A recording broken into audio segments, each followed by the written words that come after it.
शुभदा विद्यालय यूट्यूब चॅनलमध्ये पुन्हा एकदा आपल्या सर्वांचं मनापासून स्वागत. आज आपण इयत्ता 5वीच्या वर्गाचा पायाभूत साक्षरता व संख्याज्ञान अभियान FLN अंतर्गत जी काही अध्ययन स्तर चाचणी परीक्षा घेण्यात येत आहे 2025-24-25 या शैक्षणिक वर्षासाठी, या संदर्भात आपण अध्ययन स्तर कसा निवडावा, त्यासाठी कशा पद्धतीची चाचणीचं आयोजन विद्यार्थ्यांकडनं करायचं, ते आपण या व्हिडिओच्या माध्यमातून समजून घेणार आहोत. तत्पूर्वी मित्रांनो, आपण नवीन असाल, अजूनही चॅनलला आपण सबस्क्राईब केलं नसेल तर चॅनलला सबस्क्राईब करून बेल आयकॉनवर क्लिक करा, म्हणजे नवीन व्हिडिओचे नोटिफिकेशन आपल्यापर्यंत सहज पोहोचेल.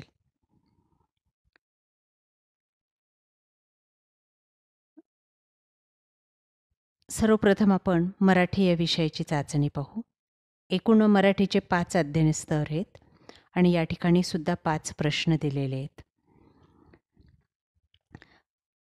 आपल्याला आडव्या फॉर्मवर टिकमार्क करायचे आणि त्या ठिकाणी पहिल्या स्तरासाठी पहिला प्रश्न, दुसऱ्या स्तरासाठी दुसरा, तिसरा, चौथा आणि 5वा असे 5 स्तर दिलेले आहेत.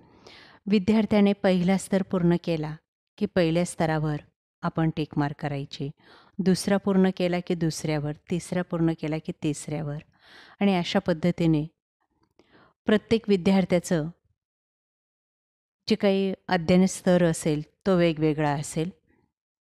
हुशार विद्यार्थी असतील तर त्याचे 5ही स्तर पूर्ण असतील. थोडे कमी हुशारचे 4, 3, 2, 1 अशा पद्धतीचे स्तराची नोंदही होत असेल. आता बघा, पहिला प्रश्न कशासाठी तर स्व अभिव्यक्तीसाठी. यामध्ये आपल्याला कशा पद्धतीने ओळखायचे ते बघा. घटनांवर अभिव्यक्त होणे, आपलं मत व्यक्त करणे. खाली काही परिस्थिती दिलेली आहे उतार्यामध्ये. त्या परिस्थितीवर किमान 4-5 वाक्ये जर तो विद्यार्थी सांगू शकला तर त्याची स्व अभिव्यक्ती या स्तरावर नोंद करावयाची आहे. त्यापेक्षा कमी वाक्य तो सांगू शकला तर नोंद करायची नाही. बघा परिस्थिती काय आहे.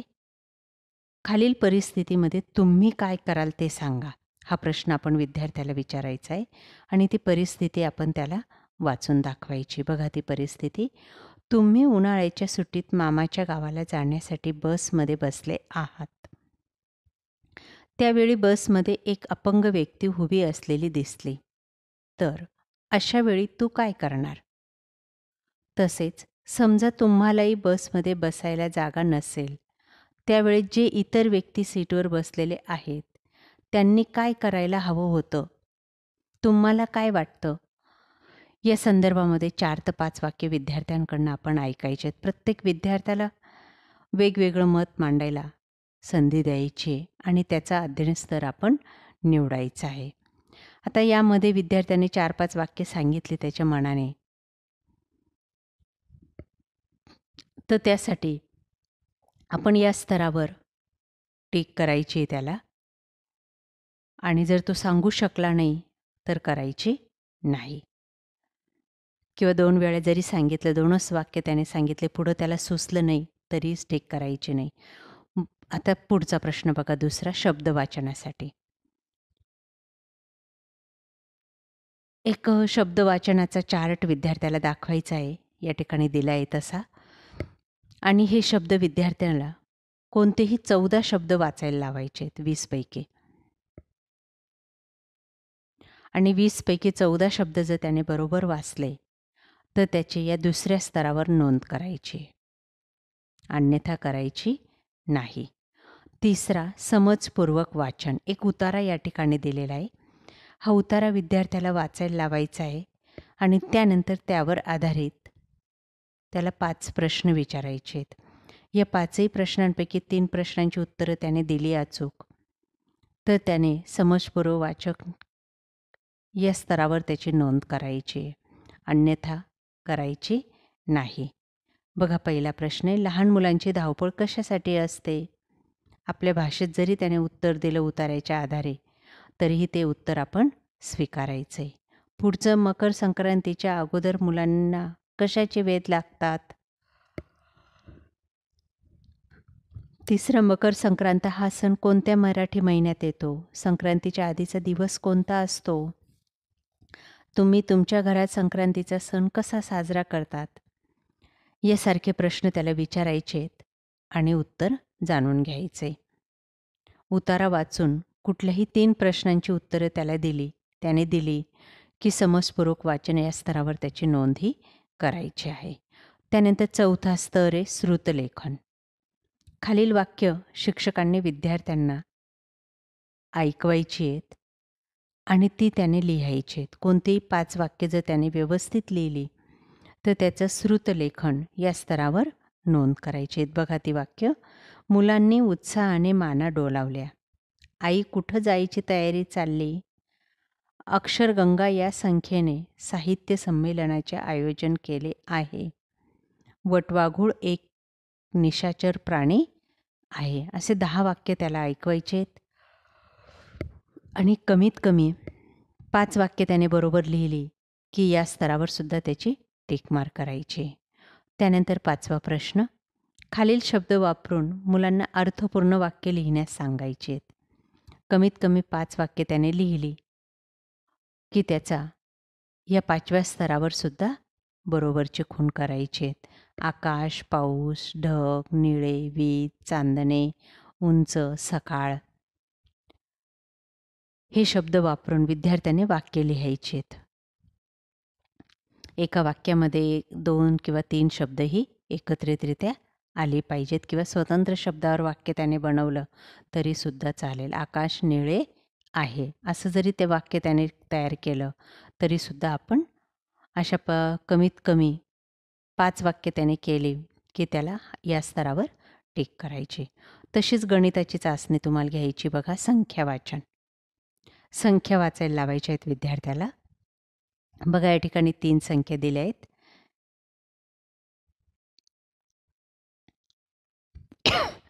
1245, 9570 आणि 9009.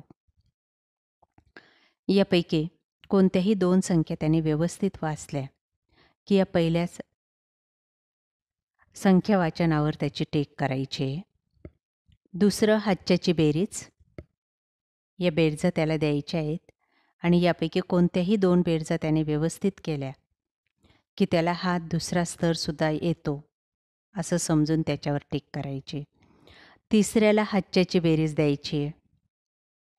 जर त्याला 3 पैकी 2 बेरजा करता आल्या की या क्षमतेमध्ये सुद्धा तो पात्र आहे असं म्हणून त्याला बरोबरची खूण करायची.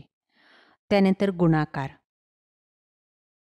2 गुणाकार करता आले की हा स्तरामध्ये तो पात्र आहे असं समजून टिक करायची.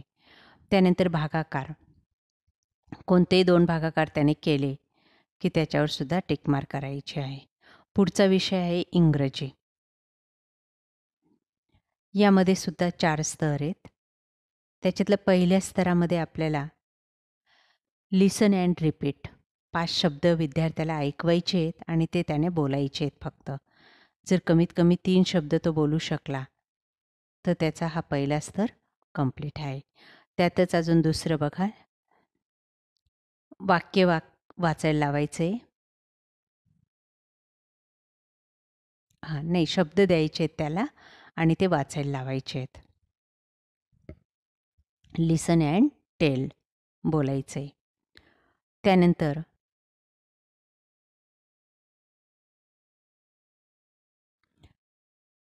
Choose the word.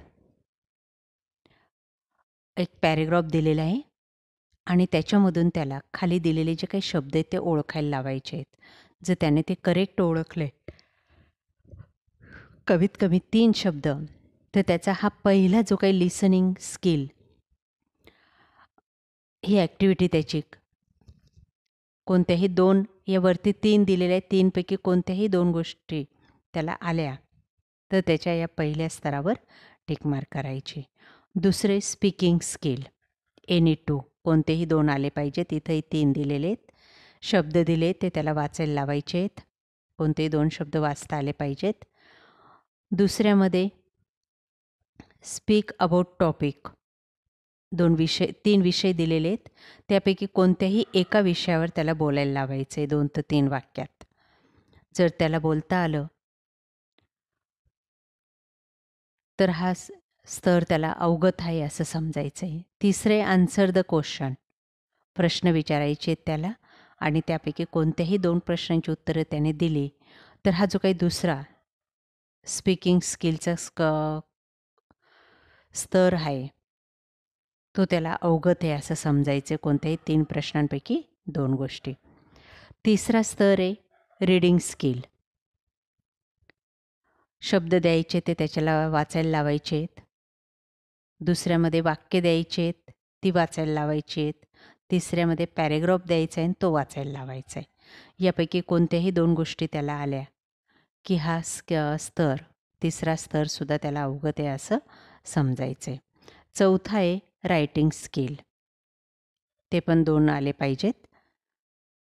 शब्द द्यायचे आहेत.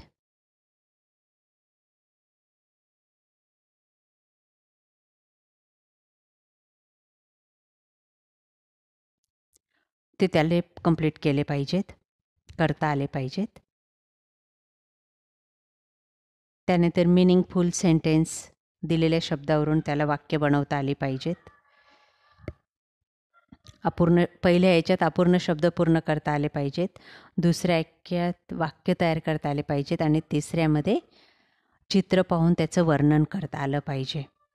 काही शब्द दिले आहेत बघा कंसामध्ये, त्या शब्दांचा वापर करून त्याने वाक्य बनवली पाहिजेत.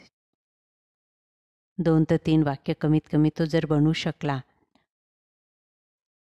तर हे रायटिंग स्किल जे काही आहे 3 पैकी 2 गोष्टी त्याला आल्या तर या अध्ययन कौशल्यावर सुद्धा त्याला टिक मार्क करायचे. अशा प्रकारे विद्यार्थी मित्रांनो, आज आपण इयत्ता 5वीची